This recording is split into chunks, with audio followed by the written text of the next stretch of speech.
A very good morning. दिवाळीची सुट्टी संपली आणि रिटर्न पनवेलला जायची वेळ आली. सकाळी लवकरच आम्ही घरातनं निघालो, कारण का आम्हाला घरी जाऊन पुन्हा मग ऑफिसला पण जायचं होतं. घरी गेलो, फ्रेश वगैरे झालो आणि मग ऑफिसला जायला निघालो. 3 दिवसाच्या सुट्टीनंतर खूप जीवावर आलं होतं ऑफिसला जायला, पण आता काय ऑप्शन नाही आहे ऑफिसला जाण्याशिवाय.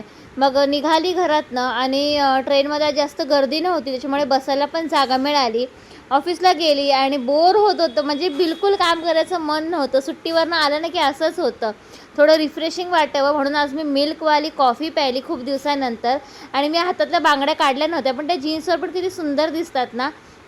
ऑफिस सुटलं आणि मग घरी जायला निघाली. घरी जाता आता मध्ये रस्त्यात थोडंसं काम होतं, कारण का सकाळी येताना आमच्याकडे ऑलरेडी एक बॅग होती आणि मग दुसरी बॅग गाडीवर आणायला पॉसिबल नव्हतं, म्हणून माझ्या मामाचा मुलगा येणार होता. त्याच्याकडे मग आम्ही एक बॅग पाठवून दिली. मग तीच घ्यायला आम्ही त्याच्या घरी गेलो. तो पण इथे पनवेलमध्येच राहतो. ती बॅग घेतली आणि मग तिथून जाता जाता मिलिंद म्हणाले की मच्छी खायची आहे, त्यांना कोळंबी खायची होती. म्हणून मग आलो मच्छी घ्यायला विचुंब्यामध्ये. विचुंब्यात मच्छी वगैरे घेतली आणि थोडं इकडे त्यांचं लक्ष नव्हतं, म्हणून मी जरा कॅमेरा पकडून तिकडे शूट करत होती.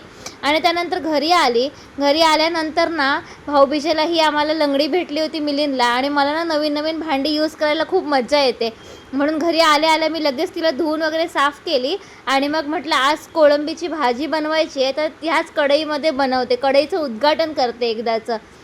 म्हणून मग कोळंबीची भाजी बनवायला घेतली. आणि मी जे नॉनव्हेज वगैरे रेसिपी करते, तर त्या तुम्हाला जर आवडत असतील किंवा तुम्हाला कुठल्या नॉनव्हेजच्या किंवा व्हेजच्या रेसिपी बघायला आवडत असतील, तर तुम्ही मला नक्की कमेंटमध्ये सांगा. त्या रेसिपी मी नक्की तुम्हाला करून दाखवेन. लग्नाच्या आधी मला बिलकुल जेवण करता येत नव्हतं, म्हणजे लिटरली 1 ते 2 पदार्थ येत होते आणि नॉनव्हेज तर काहीच करता येत नव्हतं. पण लग्नानंतर मी खूप चांगलं नॉनव्हेज बनवायला शिकली आणि माझ्या सासूबाईंनी मला रस्सा वगैरे बनवायला शिकवलं, जो मला अजिबात आधी येत नव्हता. आणि त्यानंतर थोडं घरातलं काम वगैरे केलं. आणि भेटूया आता नवीन व्हिडिओमध्ये. बाय.